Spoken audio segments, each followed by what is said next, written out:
পাল্টা শুল্ক নিয়ে শেষ মুহূর্তে কূটনৈতিক তৎপরতায় বাংলাদেশ। প্রধান উপদেষ্টা, নিরাপত্তা উপদেষ্টা এ নিয়ে কাজ করছে। এর আগে দায়িত্বে ছিলেন সরকারের বিশেষ দূত লুৎফে সিদ্দিকী। পাল্টা শুল্ক চুক্তির একটি খসড়া তৈরি করা হয়েছে, যা নিয়ে চলছে যুক্তরাষ্ট্রের সঙ্গে দ্বিপক্ষীয় বৈঠক। ব্যবসায়ী ও বিশ্লেষকরা বলছেন, দ্বিপক্ষীয় দর কষাকষি করে আর যুক্তরাষ্ট্রের স্বার্থকে গুরুত্ব দিতে হবে বাংলাদেশকে। সাইদ আরমানের রিপোর্ট। বাংলাদেশ যুক্তরাষ্ট্রে পণ্য রপ্তানি করে 15% শুল্ক দিয়ে। গত 3 এপ্রিল হঠাৎ ট্রাম্প প্রশাসন শুল্ক 37% বাড়িয়ে দেয়। এতে মোট শুল্ক বেড়ে দাঁড়ায় 52%। অবশ্য কার্যকরের দিনই তা 90 দিনের জন্য স্থগিত করে মার্কিন প্রশাসন। 9 জুলাই শেষ হচ্ছে 90 দিন। তবে কোন পথে বিশ্ব বাণিজ্য? যদিও শোনা যাচ্ছে আরও 1 বছর স্থগিতাদেশের মেয়াদ বাড়তে পারে। তবে যদি না বাড়ে, কতটা চ্যালেঞ্জে পড়বে দেশের রপ্তানি খাত, সেই বিচার বিশ্লেষণ চলছে। আজিম গ্রুপ পোশাক খাত যাদের হাত ধরে তার একটি। মোট রপ্তানির 65% যায় যুক্তরাষ্ট্রের বাজারে। ব্যবস্থাপনা পরিচালক জানালেন, সরকার বাজেট সহ বেশ কিছু পদক্ষেপ নিয়েছে, যা যুক্তরাষ্ট্রের জন্য ইতিবাচক।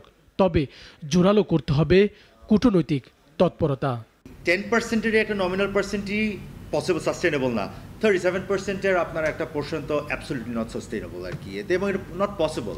কাস্টমারের তো এটা তার কস্টে আসবে, কস্ট যেটা রিটেল প্রাইস বাড়বে, রিটেল প্রাইস বাড়লে যদি ডিম্যান্ড যদি কমে আসে, তখন হচ্ছে যে মোস্ট ডেফিনেটলি ক্রয়াদেশ তো আপনার অর্ডার ফ্লো তো একটু কমেই আসবে। অবশ্য যুক্তরাষ্ট্রের পাল্টা শুল্ক আরোপ বিষয়টি নিয়ে দায়িত্বে ছিলেন সরকারের বিশেষ দূত লুৎফে সিদ্দিকী, কিন্তু তাকে সরিয়ে এখন দায়িত্বে প্রধান উপদেষ্টার নিরাপত্তা উপদেষ্টা খলিলুর রহমান। তিনি চালিয়ে যাচ্ছেন যুক্তরাষ্ট্রের সঙ্গে বৈঠক। একটি চুক্তির খসড়াও চূড়ান্ত। পাল্টা শুল্ক, এটা রেসিপ্রোকাল ট্যারিফ বলছে ওরা, এটা যদি বহাল থাকে, এই পর্যায়ে যদি বহাল থাকে, বাংলাদেশের অনেক অসুবিধা হবে। 37% তারা ধরছে এটা, এবং সেই জন্য বাংলাদেশের আর কোনো উপায় নেই, বাংলাদেশকে নেগোশিয়েট করতে হবে। যে পাল্টা শুল্ক কমাতে বাংলাদেশ যুক্তরাষ্ট্র থেকে আমদানি বাড়াতে চায়। উড়োজাহাজ এবং গম আমদানির কথা চিন্তা করছে সরকার। আর চলমান আলোচনায় শিগগিরই চূড়ান্ত হতে পারে শুল্কের নতুন হার। মার্কিন যুক্তরাষ্ট্রের বাজারে সম্প্রসারণশীল যেটা, যে ম্যানমেড ফাইবার বেসড যেসব তৈরি পোশাক আছে, সেই জায়গাটা আমাদের একটা বিনিয়োগ আমাদের বৃদ্ধি করে সেই মার্কেটটাতে আমাদের যাওয়ার চেষ্টা করতে হবে।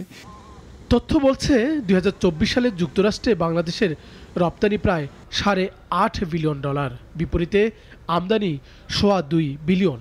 তবে 9 জুলাই কি চূড়ান্ত হবে তা জানতে হয়তো অপেক্ষা করতে হবে বাংলাদেশকেও।